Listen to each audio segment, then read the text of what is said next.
A Dios sea toda la gloria. Amén.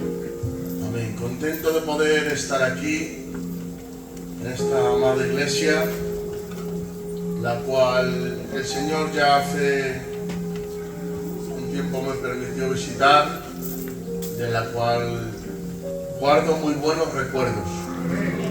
El Señor nos bendijo aquí, a mi compañera y a mí, durante los días. Y le doy gracias a Dios porque me da la oportunidad de volver, estar entre ustedes y disfrutar de este precioso culto. Amén. Vine ayer, estuve ayer por aquí, en Pontevedra, la reunión de jóvenes, el Señor nos bendijo. Habían varios jóvenes de aquí de la iglesia y el Señor nos bendijo. Creo que Dios tiene todavía más bendición para nosotros. Amén. A Dios no se le agota, cuanto más da, más tiene. Su capital no merma, su gloria no disminuye.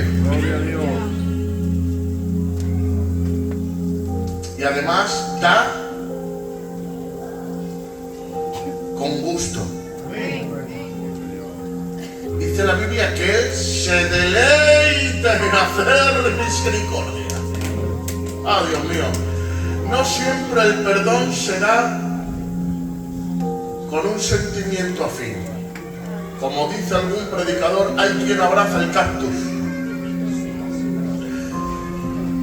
Más que nada obligado. Pero la misericordia, cuando se hace a alguien querido, se convierte en un deleite. Dice la Biblia que Dios se deleita en hacer misericordia con nosotros porque nos ama. Y creo que hoy sigue teniendo bendición para su pueblo. Amén. ¿Cuántos esperan una palabra de Dios? ¿Puedo decir un fuerte amén? Tal vez ha venido gente con expectativa, gente con necesidad, gente con la esperanza de recibir la chispa de una frase, un punto, un momento, una palabra específica. Y yo estoy creyendo a Dios de que el púlpito que me deje pisar sea con la condición de que Él me use para aquellas personas que necesitan una palabra. Me están pasando cosas, hermanos, preciosas, experiencias preciosas. Y siempre Dios nos bendice más sobreabundantemente de lo que pedimos o entendemos.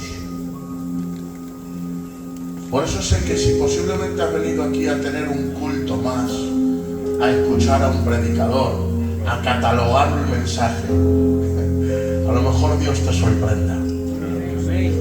Dicen en una anécdota que Alejandro Magno, Alejandro el Grande, en su conquista por todo Asia, entró a la ciudad en su victoria, en su caravana de conquista, dice que la ciudad le recibió con alabanzas, con tambores, con danzas, y que en medio de aquella entrada triunfal se le cruza el mendigo y le dice: Alejandro, una limosna. Le pareció tan curioso a Alejandro que paró toda la música, las danzas, paró la entrada triunfal, el paso de los caballos, y dijo: traedme a ese mendigo. A lo que todo el mundo se queda sorprendido del gesto. Alejandro Magno recibe al mendigo y le dice: ¿qué quieres? Y dice: no, solo quiero una limosna. Alejandro se le queda mirando y dice: hoy no vas a recibir una limosna, te voy a dar una ciudad. El mendigo se queda pasmado y sobrepasado, dice: no, yo solo quiero una limosna. Y Alejandro dice: bueno, tú pides como lo que eres y yo doy como lo que soy. Y es que, señores, a veces venimos con expectativas muy bajas, pero Él es un Dios muy grande. Tengo palabra de Dios. Amén. Vamos a leer en Apocalipsis capítulo 1, versículo 8. Cuando termine, quiero que le rindamos un aplauso a la palabra de Dios. Dice así, Apocalipsis capítulo 1, versículo 8. Yo soy el alfa y la omega, principio y fin, dice el Señor, el que es, el que era y el que ha de venir, el Todopoderoso. ¡Dale un aplauso fuerte! ¡A Él sea toda la gloria y la alabanza! ¡Aleluya! Amén. Hay un ambiente precioso, me encanta la atención, el hambre con el que escucháis, y yo sé que sois una iglesia que os gusta la palabra, que pilláis los detalles rápido. Así que quiero comenzar en forma de introducción, y antes de entrar en el marco textual, quiero comenzar en forma de introducción diciéndote algo sumamente importante. Yo soy joven, pero bueno, ya tengo 40, ya tengo así la barba un poquito blanca, y de vez en cuando alguno me llama tío. Algún jovencico con 14 o 15 años ya me llama tío. Si me pidiera un consejo hoy algún joven, en la poca experiencia que tengo, el mejor consejo que le podría dar sería el siguiente: deja que Dios sea Dios. Y aunque parece evidente, aunque se puede dar por sentado, no es tan fácil. Vivimos en una generación en la que posiblemente la figura de Dios se haya rebajado tanto que posiblemente se haya hecho de Dios una especie de Papá Noel sentado en un sillón con una barba blanca hasta el pecho, esperando a conceder todas las peticiones de nuestro corazón. Hemos rebajado la figura de Dios a una especie de socio de nuestros planes, de trampolín de nuestros sueños, a una especie de máquina expendedora a la que le podemos echar 2 euros de oración para conseguir lo que queremos.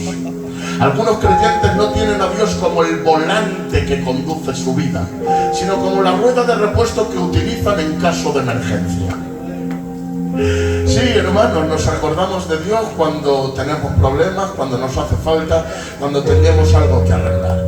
Lamentablemente hemos hecho de la figura de Dios una especie de chaqueta que podemos colgar en el perchero de la entrada de la iglesia y cogerla mañana a las 7 de la tarde. Y tengo que decirte, lo más importante que puedes tener es un concepto digno del Dios que tienes.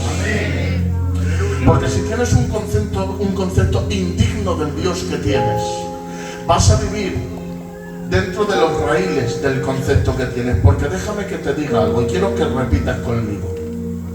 Mis conceptos gobiernan mi comportamiento.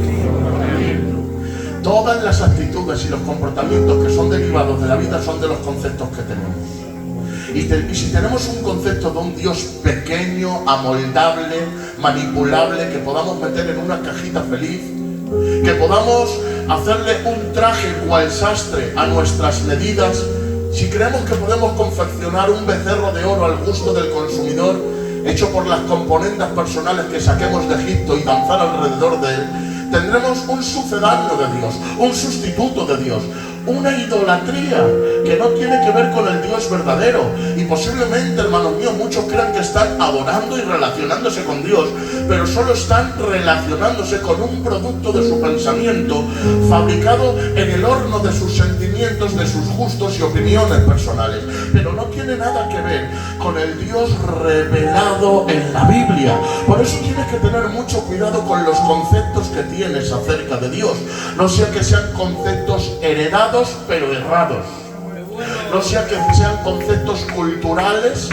pero no bíblicos, no sea que sean nociones de alguna tradición o alguna costumbre, pero que nada tienen que ver con la revelación del Dios que está en el monte humeante del Sinaí. Y tengo que decirte que en cuanto a esto, lamentablemente, pecamos todos, tío, porque a Dios, de alguna manera, le ponemos muchas veces nuestras etiquetas, nuestras formas, nuestras maneras.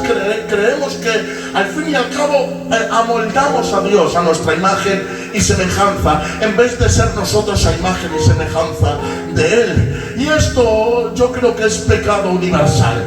Todo el mundo quiere hacer de Dios su propio socio personal. Hermanos, los judíos querían encajonarle dentro de los perímetros cuadrados del judaísmo. Fue más allá del judaísmo. Los griegos quisieron helenizarle, haciéndole el gran filósofo del tiempo. Los romanos, ¿se acuerdan? Con Constantino en el 325 le pusieron un sol detrás, le vistieron con ropajes mitológicos, le hicieron una especie, hermanos míos, de dios romano, pero nada tenía que ver con el rústico carpintero de Galilea que andó por las tierras de Jerusalén, que ayudó a los pobres, a los necesitados, que le dio vista a los ciegos, que levantó a los caídos. Señores, Roma quiso romanizarlo. ¿Y qué me dicen de la academia? La academia en tiempos recientes ha querido desmitificar a Jesús, quitarle el ropaje de su deidad, y han querido transformarlo en las universidades, en los institutos, según el cientificismo, el raciocinio. Han querido hacerle una especie de maestro de ética y moral, pero que nada tiene que ver con el Hijo de Dios, que eso de resucitar son mitologías, son leyendas, que eso de sanar enfermos o echar fuera demonios, que los demonios eran simplemente perturbados, que estaban mentalmente locos. Hermanos míos, esa universidad ha querido quitarle la autoridad de su deidad y de su esencia y de su naturaleza a nuestro Señor Jesucristo. Y no me digan hace poco la política, los de derechas le han hecho a Jesús el hombre de bien, y los de izquierdas le han hecho el comunista, amigo de los necesitados y los pobres, con intenciones políticas. Pero oye, el mundo evangélico y católico también ha hecho de Dios, aleluya, una especie de molde a su gusto y a su conveniencia. Hace poco, hermanos míos, a Dios le pusieron como una especie de juez intransigente, con el ceño fruncido, sentado en un trono, esperando a condenar a los pecadores. Era un Dios que hacía temblar a los impíos y que tenía la iglesia sometidita. Era el Dios que vendría en aquel tiempo, un Dios digno de temor, que mandaba truenos y que echaba humo por las orejas. Ese Dios convenía en aquel tiempo, pero ha cambiado la sociedad. La sociedad ya no vende ese Dios. Ahora se necesita un Dios tolerante, un Dios accesible, un Dios consentidor, un Dios sin ira, un Dios que no manda ni al infierno y que no se sabe si promete cielo. Un Dios, hermanos míos, en el que puedes juguetear con Él, que puedes arrepentirte con vistas a pecar y pecar con vistas a arrepentirte. Una especie de chosen, sí, una especie de socio, de coleguilla, choca los 10, los 5, todo es guay, todo está bien. Ese Dios es el Dios que posiblemente pega en el tiempo del modernismo. Pero ¿qué me dicen, hermanos míos, de las iglesias? Ustedes se van a Estados Unidos y tienen a Jesús, una especie de Jesús gringo, una especie de Jesús blanquito, rubito, con los ojos verdes, una especie de Jesús comercial. ¿Y qué me dicen de los latinoamericanos? Una especie de Jesús latinoamericano que tiene que ver mucho con el movimiento de Miami, con las luces, hermanos míos, con el humo, con el escenario, con la plataforma, con el show. ¿Y qué me dicen dicen de Alemania. Alemania, hermanos míos, no. Alemania han dicho no creemos en los dones, no creemos en lo sobrenatural, no creemos en el poder del Espíritu. Jesús es serio, no habla en lenguas, no hace milagros. Jesús es simplemente un señor serio que se cruza de patas, que tiene las gafas tal vez aquí a media asta y que lee mucho la Biblia. Es un Jesús más bien intelectual, razonable, coherente. Ese es el Dios de Alemania, pero no lo hemos traído al pentecostalismo y no lo hemos traído aquí a España. Y señores, en el pentecostalismo es el Jesús del trueno, el Jesús de los fuegos artificiales, el Jesús de los hábitos, el Jesús de las caídas. Y me vais a perdonar también, pero también los calós. Hemos cogido a Jesús, le hemos sentado una sillica, le hemos puesto un pañuelo de lunares, le hemos puesto un sombrerico, le hemos puesto una cachava y hemos dicho que Jesús es gitano. Déjame que te lo diga. Jesús no es gitano, Jesús no es malo, Jesús no es de Filadelfia, no es de Dios, no es dominicano, no es español, no es bautista, no es pentecostal. Él es Dios sobre todas las cosas. Él es el yo soy.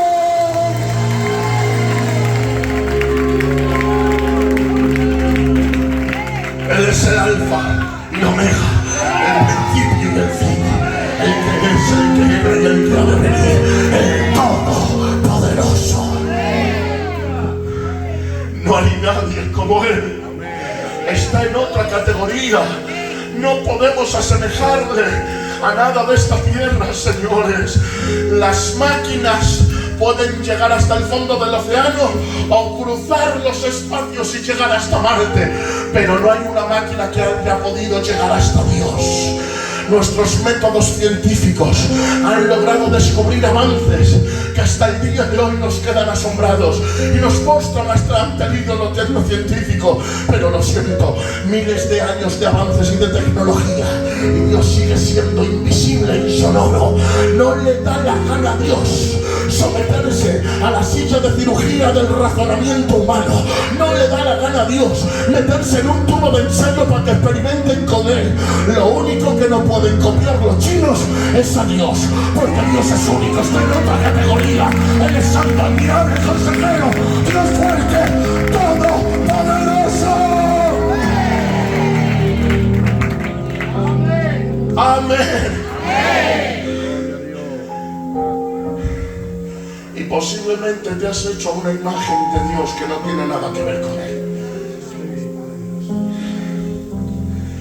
Y es muy importante el concepto que tengas de Dios. Porque si tienes el concepto de Dios errado, indigno de su persona y de su ser, como he dicho, tus conceptos gobiernan tu comportamiento. Amén. ¿Puedo hablar con libertad? Amén.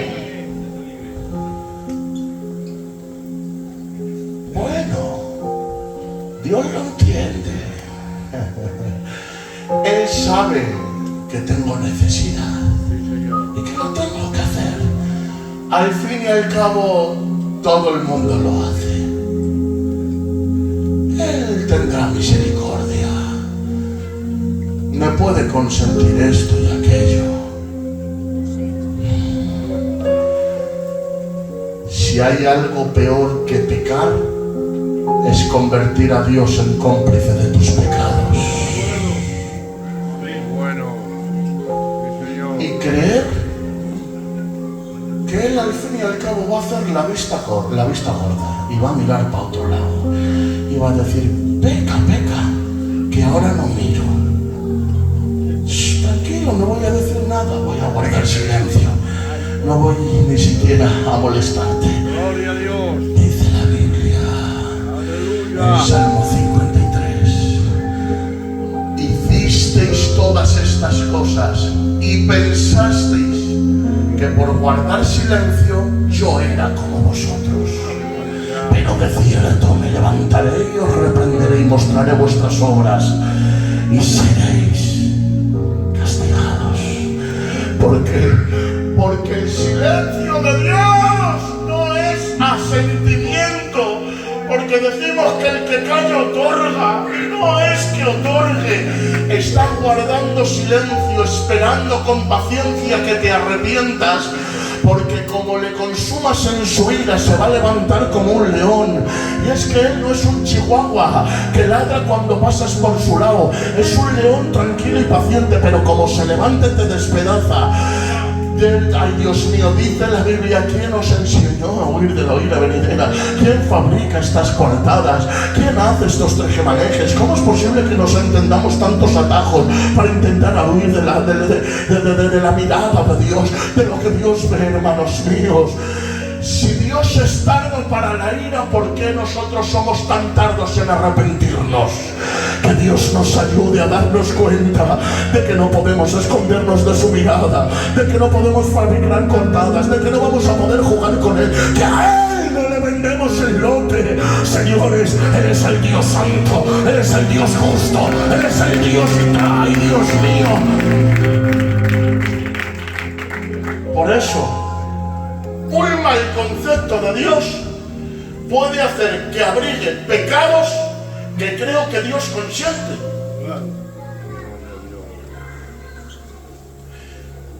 Un mal concepto de Dios me puede hacer decir, bueno, que es para Dios, lo importante es el corazón, lo importante es la intención. Y resulta, déjenme por favor, resulta que el coro no lo has ensayado. Resulta que la música ha salido como sea, ha venido media hora más tarde, que nada, no es para Dios. El sermón, bueno, si te sale bien, pues si te sale bien. Que no, pues predica de Rocky 1, Rocky 2, Rocky 3, Rocky 4.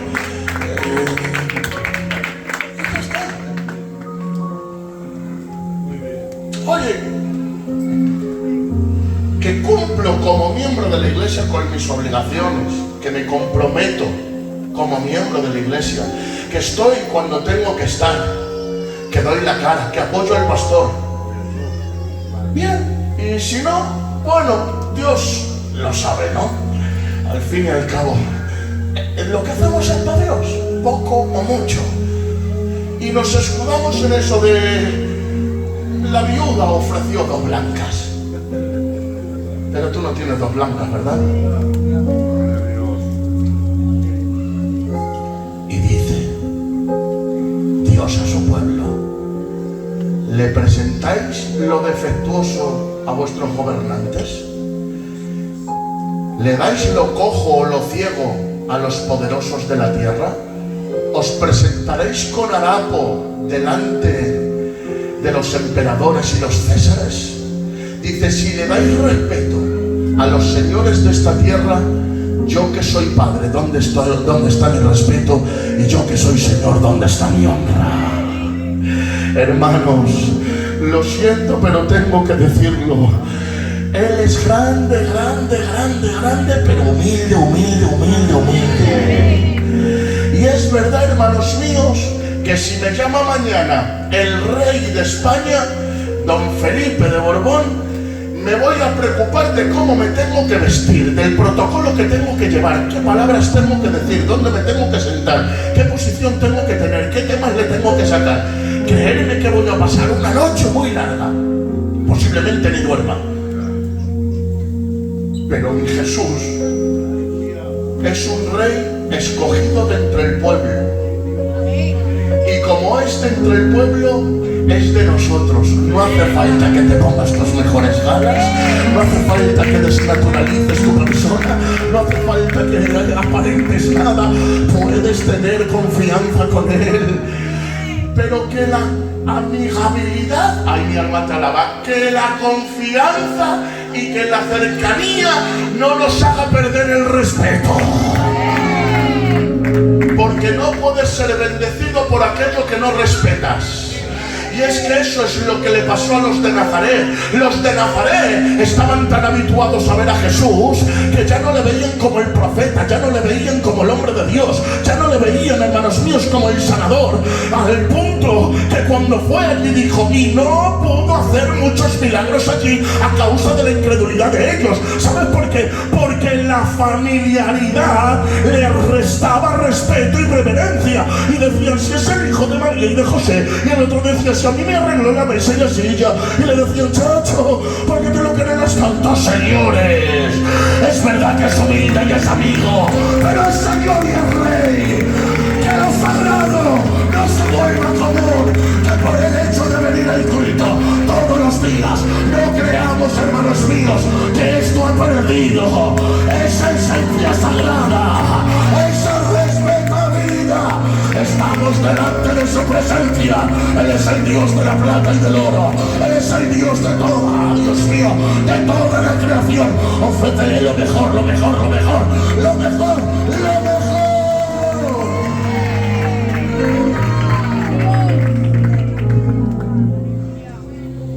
Pero,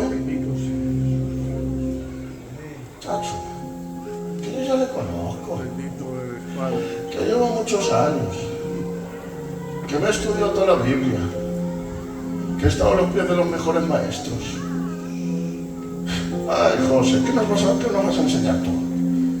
¿O qué va a venir otro predicador a enseñarnos? Si ya lo sé yo. Posiblemente yo no te pueda aprender nada ni enseñar nada. Pero no te equivoques. Solo has visto los bordes de sus caminos. Solo has escuchado el susurro de su voz. Apenas has visto nada de él. No conocemos nada. Quien se haya desilusionado de Dios y quien haya perdido la capacidad de asombro ha conocido a un Dios diferente. El Dios que tengo es un Dios que no tiene límite y me tienes en el costado, en el laberinto de su corazón. Ay, Dios mío, es una santa aventura.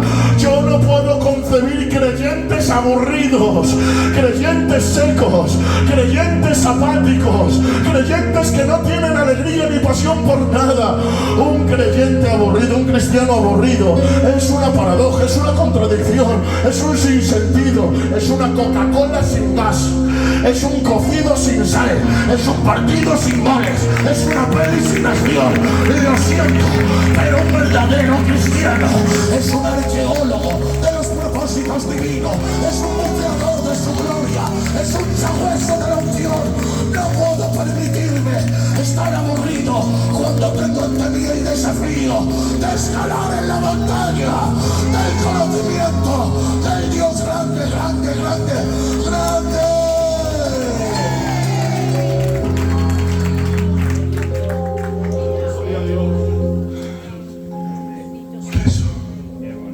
Pablo decía, por esta causa doblo mis rodillas y oro para poder tener cada día un poquito más conocimiento de las medidas del amor de Dios. ¿Os acordáis del último mensaje que yo prediqué aquí? La profundidad, la altura, la anchura, la longitud del amor de Dios. No hay poesía suficiente, no hay tinta para escribir, no hay canciones que lleguen, no hay profundidad ni elocuencia ni filosofía suficiente como para poder expresar la grandeza del Dios con el que estamos tratando. Y por el amor de Dios, si crees que le conoces, te has equivocado.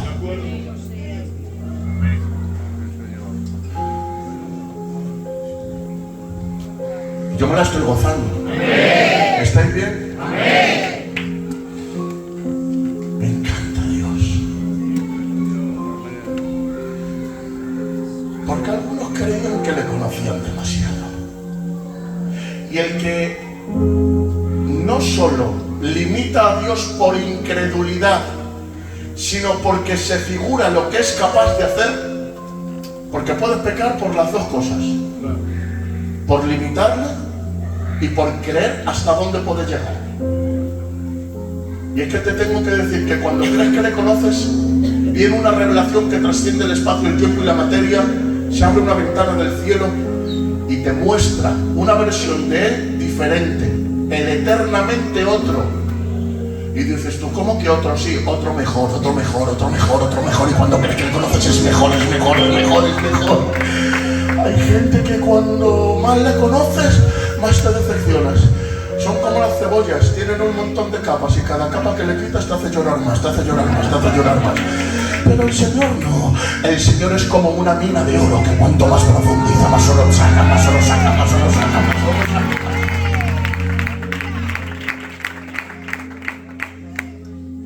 Eso creían algunos de los tiempos de Jesús. Cuando murió Jesús, ocurrieron unas cosas. Para poder dar testimonio de Jesús, se escribieron 3 evangelios: Mateo, Marcos, Lucas. Se llaman los evangelios sinópticos. ¿Por qué se llaman los evangelios sinópticos? Porque se pueden comparar en sus referencias. Es decir, lo mismo que dice Mateo, lo dice Marcos y Lucas. Lo mismo que dice Lucas, lo dice Marcos y Mateo. Y así sucesivamente. Cada uno desde un plano diferente, uno desde la derecha, otro desde la izquierda, otro desde atrás y otro desde adelante, están viendo lo mismo pero desde diferentes perspectivas. Por eso varían en los detalles, aunque están contando acontecimientos semejantes o iguales. Por lo tanto, estos 3 evangelios dan testimonio del nacimiento, la vida, enseñanza, muerte y resurrección de nuestro Señor Jesucristo. Ahora bien, se establecía que para dar vericidad a un testimonio se necesitaban 3 testigos. De ahí los evangelios sinópticos son 3: Mateo, Marcos y Lucas, dando testimonio acerca de la vida del Señor Jesucristo. Estos evangelios, atención, se escribieron entre el 55 y el 65 después de Cristo. Quiere decir, hermanos míos, que eran testimonio suficiente como para saber de quién fue Jesús de Nazaret. Amén. Ahora, pasa. Resulta que en el transcurso de la historia se meten dentro de las iglesias unos herejes que empiezan a enseñar una falsa doctrina. Estos herejes se llamaban docetistas o agnósticos. Venían de la escuela neoplatonista. Y ellos creían básicamente que la materia es mala y que la inmateria, lo espiritual, lo inmaterial, es bueno. Por lo tanto, al venir con esas doctrinas neoplatonistas, ellos se convirtieron, pero no abandonaron sus antiguas creencias. Entonces terminaron por alterar la esencia de la doctrina cristológica y empezaron a enseñar que Cristo no vino en carne, que Cristo no fue 100% humano, que Cristo no se hizo materia, que Él no andó entre los hombres, que Él no sufrió sus dolores. Por lo tanto, ellos enseñaron que Jesús fue una especie de emanación de Dios que se aparecía como un espíritu, un fantasma, un espectro que flotaba y que los demás lo vieron, pero no era materia. ¿Por qué? Porque la materia es mala. Y negaron una doctrina central, fundamental, básica de la palabra de Dios, que Jesucristo se hizo hombre. La doctrina de la unión hipostática: Jesús tomó cuerpo humano y era 100% Dios y 100% hombre. Esa doctrina la creemos, hermanos míos. Por eso esta secta agnóstica empezó a ganar adeptos, discípulos. Entonces los cristianos con sana doctrina, después de todos estos años, dijeron: para poder contrarrestar la toxicidad de este veneno que está corriendo por el cuerpo, necesitamos el testimonio de otro hombre que hubiera andado con Él, que hubiera escuchado sus suspiros, que hubiera escuchado el latido de su corazón, que hubiera palpado su carne, que hubiera estado alrededor de Él.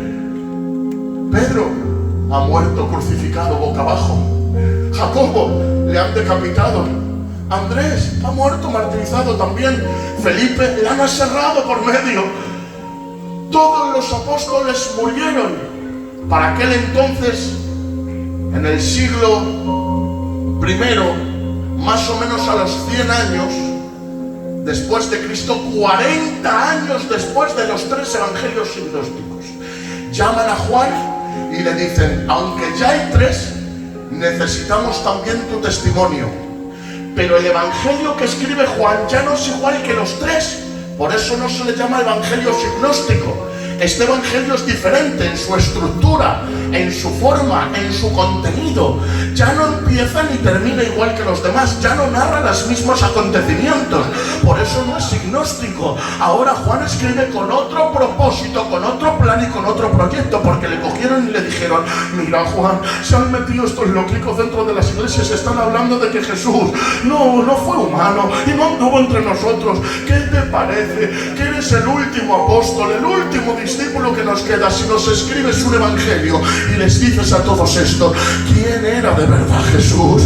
Y para contrarrestar la doctrina y la falsa doctrina de estos agnósticos, dinos si de verdad Él era Dios hecho carne. Y por eso dice Juan: acepto el desafío. Y después de 40 años escribe el 4º evangelio y escribe 21 capítulos que van a narrar quién es Jesús, Dios hecho carne. Y comienza diciendo en el capítulo 1: en el principio era el verbo era con Dios, y el verbo era Dios. Y en el versículo 14: y el verbo se hizo carne y anduvo entre nosotros, y vimos su gloria como la del unigénito del Padre. Lo que vieron nuestros ojos, lo que escucharon nuestros oídos, lo que palmaron nuestras manos, eso es lo que os decimos. En el capítulo 2 miró al agua de las tinajas, y el agua pálida, al verle a él, se sonrojó y se convirtió en vino. En el capítulo 3 le dijo al maestro Nicodemo: te es necesario nacer de nuevo para ver el reino de los cielos. En el capítulo 4 le dijo a la samaritana que tenía que beber del agua que salta para vida eterna. Ay, Dios mío, para ser una verdadera adoradora. En el capítulo 5 sale un paralítico que llevaba 38 años tirado en la camilla. En el capítulo 6 se paró en medio de la gran fiesta y dijo: yo soy el pan de vida. En el capítulo 7 le dijo a los cansados: peregrinos, yo soy el agua de vida, todo el que tenga sed, venga a mí y beba. En el capítulo 8 le perdonó los pecados a la mujer que se sorprendida en pecado. En el 9 le dio la vista a un ciego de nacimiento. En el 10 dijo: yo soy la puerta, yo soy el buen pastor, yo soy el Dios mío, la vida abundante. En el 11 le cogió a Marta y le dijo: Marta, no te he dicho que si crees verás la gloria de Dios. Yo soy la resurrección y la vida, y todo el que cree en mí, aunque esté muerto, vivirá. En el capítulo 12, señores, estuvo predicando a los discípulos, enseñándoles la sana doctrina. Y en el 13 cogió un librillo, hermanos míos, y cogió una toalla y empezó a lavarle los pies a los discípulos. En el capítulo 14 dijo: yo soy el camino, la verdad y la vida. En el 15: yo soy la vida verdadera. En el 16 intercedió por toda la iglesia y los que habían de creer. En el 17 dijo: me voy, pero os dejo al Espíritu Santo. En el 18 fue lacerado, fue masacrado, fue golpeado. En el 19 murió por toda la humanidad. Pero en el 20 y el 21 resucitó.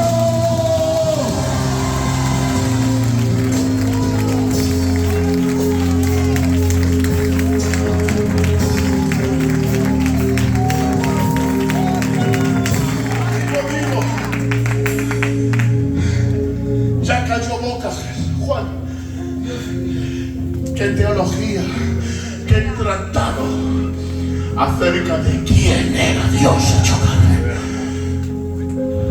Nos mostró evidencias suficientes de cómo era Él. El que escuchó los latidos de su corazón, el que conocía sus suspiros, el discípulo amado. Posteriormente, los padres apostólicos, es decir, los discípulos de los discípulos, los padres primitivos, Policarpo, Clemente, Ireneo de Lyon escribieron acerca de los 4 evangelios y los compararon, es una interpretación que hacen ellos, a los 4 seres vivientes del Apocalipsis. Gloria a Dios. ¿Por qué? Porque los 4 seres vivientes son un león, semejanza a león, semejanza a hombre, semejanza a becerro y semejante a águila. Ellos dijeron, el Evangelio de Mateo es el ser viviente semejante a un león, porque Mateo habla del león de la tribu de Judá. Y el Evangelio de Marcos es el segundo ser viviente semejante a un hombre, porque Marcos habla del Hijo del Hombre. Y el tercer ser viviente es Lucas, porque el tercer ser viviente es un becerro. Y sí, Lucas habla del Cordero inmolado que quita el pecado del mundo. Pero el cuarto. Los padres de la iglesia dijeron que el cuarto evangelio era el de Juan. Y ellos interpretaron que el águila es el único animal capaz de cerrar su primer párpado, porque tienen 2 párpados. El primero, aunque lo cierren para proteger sus ojos, siguen viendo. Por lo tanto, el águila es el único animal que puede volar hacia el sol sin deslumbrarse. Y Juan fue el único que voló hacia Jesús y logró contemplarle sin deslumbrarse. Y digo yo, es muy bonito y puede caber dentro de la doctrina, pero no estoy muy de acuerdo en que no se deslumbrara Juan. ¿Por qué, José? Porque, señores, aunque Juan hizo un tratado impresionante, aunque nos dio rasgos de Jesús increíbles, aunque mostró los latidos del corazón de Jesús, aunque profundizó en su persona, aunque nos reveló misterios insondables, cuando era viejo, ancianico y estaba en la isla de Patmos y peinaba canas y su cuerpo estaba encorvado, solico por predicar la palabra de Dios preso en medio de aquella isla, él creía que había terminado su carrera, él creía que había terminado todo, él creía que no tenía que escribir más, pero cuando creía que había terminado, escuchó una voz como de trueno, como de 1000 trompetas que dice: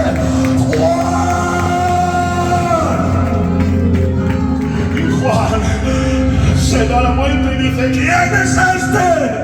Se da la vuelta y dice: y vi sus ojos como de fuego, a la perfección colocados, su cabello como de oro, sus manos enlazadas en anillos de oro brillante, sus piernas como columna de mármol en vasos de oro, en su mano había un candelabro y en su otra mano 7 estrellas.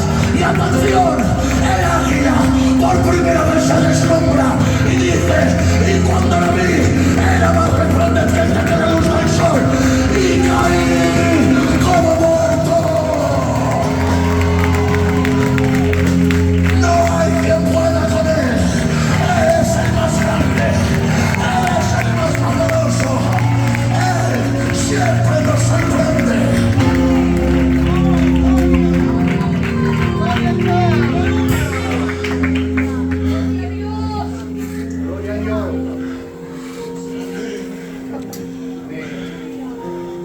Se le presenta en su último tiempo a darle un mensaje que iba a cambiar los tiempos, que iba a marcar un antes y un después, la revelación de Jesucristo. Gloria a Dios.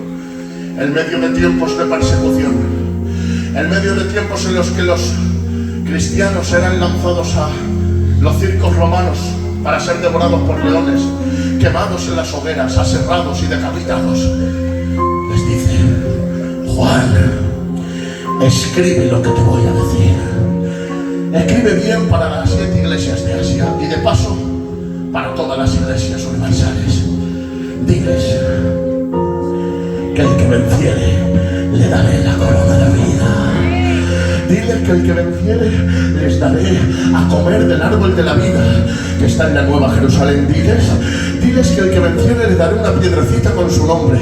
El que venciere no borraré su nombre del libro de la vida. Diles que el que venciere les haré sentarse en el trono de mi Padre. Diles que el que venciere, yo le recompensaré y le bendeciré. Diles que yo soy el que abre y no cierra, el que cierra y no abre. Diles que yo soy aquel que les demando que vuelvan a su primer amor. Diles que como no vuelvan a su primer amor y se arrepientan, quitaré el candelero de su sitio. Diles que yo soy el Dios que reprende las malas obras. Diles que yo soy el que les guarda. Diles que yo soy el que les bendice. Diles que yo soy el que les provee. Pero ¿y qué más les digo? Diles también que yo soy el que los 24 ancianos le tiran las coronas. Diles que los ángeles cantan a mi alrededor. A ti sea el imperio, el poder, la gloria, la alabanza por los siglos de los siglos. Diles que hay un libro, que es el libro de los sellos, que desatará 21 juicios sobre las naciones rebeldes, sobre los impíos y pecadores. Diles que no hay nadie digno, ni en el cielo, ni en la tierra, ni debajo de la tierra para abrir ese libro. Pero diles que yo soy el Cordero digno de abrir el libro de los sellos. Diles que tengo poder para poder mandar los 7 sellos, las 7 trompetas, las 7 copas, y que cuando acabe eso voy a venir abriéndose las nubes en un caballo blanco, y en mis lomos estará escrito Rey de Reyes y Señor de Señores. Diles que no cargarán de Cristo con el espíritu de mi boca, y diles también que voy a lanzar a la muerte al demonio, a Hades, que despertará el lago de fuego. Y diles también que vendrá el juicio y luego la nueva Jerusalén, despertará del cielo los muertos en Cristo, Señores, y los que hayamos sido arrebatados antes de la gran tribulación, viviremos por siempre con Él.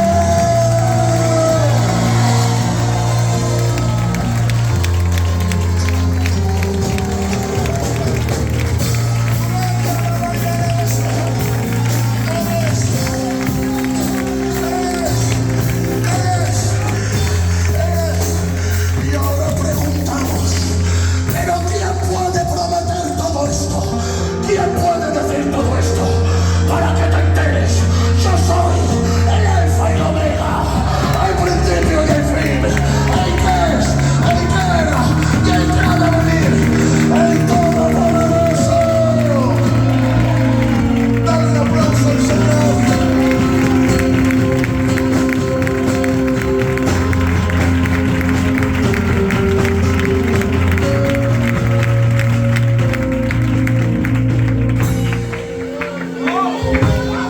Está aquí Dios. Está aquí Dios. ¿Crees que le conoces? No conoces nadie. Él es más grande de lo que nos pensamos. Gloria a Dios. Amén. Qué bien. Juan, creías que le habías descrito completamente y te olvidabas de que nunca podemos encajonarle, limitarle ni cuestionarle. Él siempre es más.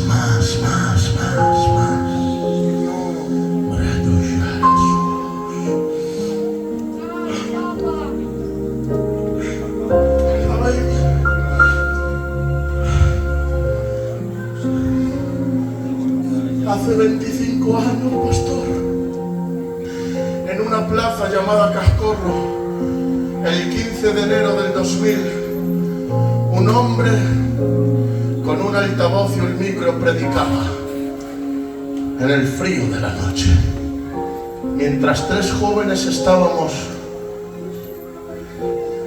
pasando el rato en la calle. Nos acerquemos a ver qué decía este hombre, ¿verdad? Predicaba de Cristo. Cuando nos quisimos dar cuenta, hizo un llamado. Y mis amigos dijeron, oye, vamos a aceptar. Y yo, sí, en serio. Y dijeron, sí, vamos. Bueno, fueron mis amigos. Yo también fui. Y mis amigos repitieron una oración. Bueno, yo también la repetí. A los días, mis amigos dijeron, oye, ya que hemos aceptado al Señor, vamos a bajar al cultico. La verdad no tenía ganas, pero bueno, mis amigos bajaron y yo también bajé. Y llegó un candidato, Antonio El Bola, hoy es obrero. Se dio cuenta de que había unos jovencicos nuevos que estaban bajando. Nos empezó a hacer oraciones, Dani. Y resulta que mis amigos bajaban a las oraciones. Y yo también bajaba. Y en las oraciones mis amigos inclinaban su cabeza y oraban. Y yo dije, pues yo también. Y veía que mis amigos levantaban las manos y yo dije. Y de momento empezaron mi amigo el Dani a quebrantarse y a llorar. Y el Jesús, mi cuñado, empezaba a hablar en lenguas. Y otro amigo mío era quebrantado y estaba postrado y empezaba a sentir a Dios. Y yo veía que a otro le había cambiado la cara y tenía una paz impresionante. A otro le había cambiado la forma de ser. Y yo veía que ellos tuvieron un encuentro con el Señor. Y yo dije, ay, yo también quiero. ¿Y sabéis lo que hice? Me puse a orar con intensidad, con pasión, con ganas, con fuerza. Y dije, quiero sentirte, si eres real, quiero sentirte. ¿Y sabéis lo que pasó? No pasó nada. Y yo dije, qué raro.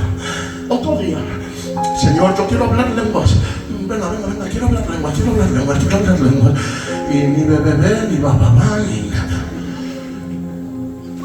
Y vio un día, y otro día. Y yo dije, algo pasa. Por aquellas teníamos relación con Enlace TVN. Estábamos muy relacionados con ellos y por aquellas venía un evangelista que le llamaban Claudio Freyson, que es uno que vino en el 86, que hacía así con la chaqueta y caían 50 personas de golpe. Tenía fama y dijimos, vamos a verle. Por aquellas teníamos relación con Enlace TVN. Fuimos 30 jóvenes, pastor, nos pusimos en fila. Me puse el último. Se pone Claudio Freyson a orar. Uno para atrás, otro para atrás, otro para atrás. Y yo, ahora, este es el momento. Me ora Claudio Freyson y me quedo como en la columna esta, que está aquí, como en la columna esta. Y digo, Jesús, ¿ya me oró? Digo, ¿te he poseído algo? No me pasa nada, ¿te he cogido algo? Que no pasa nada, que ahora un cuarto no te caigas, no pasa nada, es una tontería. Pero yo me fui muy preocupado, Abraham, y me fui para la iglesia, hablé con el tío Diego, el pillayo, que en paz descansa, y le dije, pastor, dame por favor las llaves del culto, díselo al diácono, tengo que arreglar un asunto con Dios. ¿Saben? Me fui ese día a las 7 de la mañana a la iglesia del centro.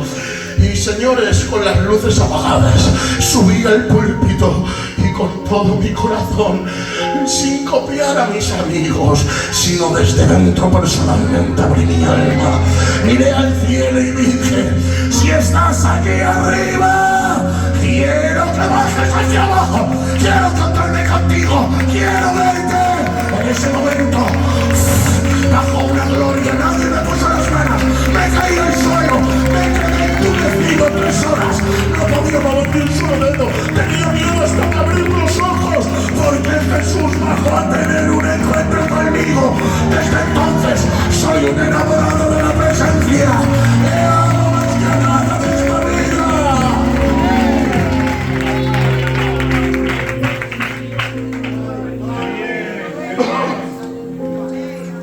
¿Y sabéis lo que entendí?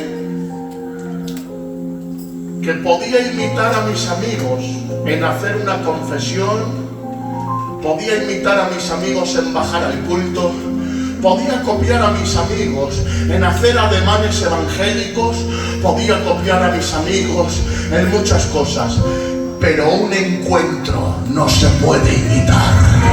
O se tiene o no se tiene. Es un asunto personal y puedes estar aquí en la iglesia y creer que le conoces, pero no haber tenido un encuentro con él. Estos señores no se puede con él, no se puede tener como si se puede conseguir algo en los chinos, como si se puede comprar en la biblioteca. No podemos vivir de la unción ajena, de las experiencias de otros. Esto es un cara a cara, es un asunto personal. Jovencita, jovencito, tienes que rasgar el alma y el corazón y tener un encuentro verdadero con él.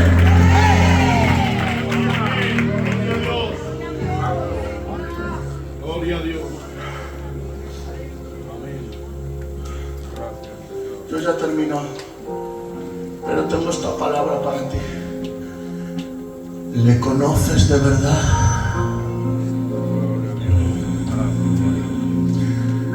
Porque no es lo mismo bajar al culto que conocer a Dios. Vete para casa y que resuene esta pregunta en tu alma y en tu mente. ¿Me conoces?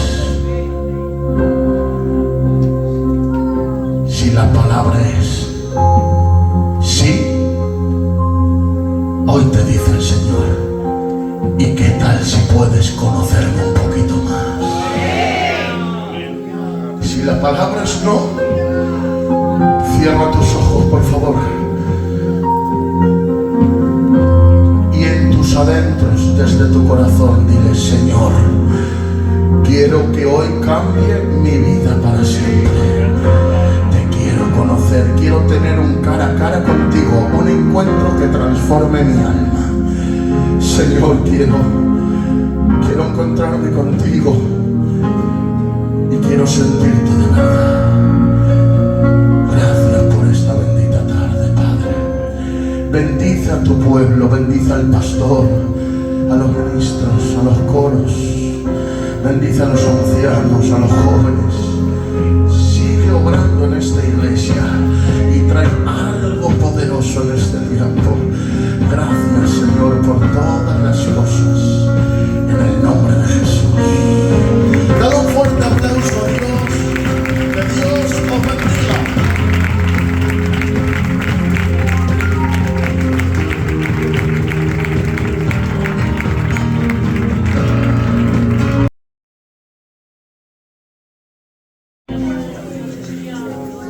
¿Estás bien?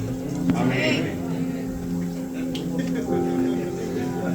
¿Estás bien? Amén. Quiera Dios que Dios nos haya dado oídos, no orejas, oídos para escuchar la palabra que ha venido hoy de Dios. Amén. ¿Qué voy a decir, hermano? No tengo nada que añadir, solamente decirte que Dios es grande, grande, grande, grande y grande. Amén. Gracias a Dios por esta palabra. Jóvenes, tenéis el privilegio en esta noche, todos los que quieran, de tener una reunión con el hermano. A mí me ha enseñado mucho hoy. A mí me ha hecho mucho hoy. Está la iglesia como para empezar otra vez. Amén. ¿No crees que necesitas ese toque especial de Dios?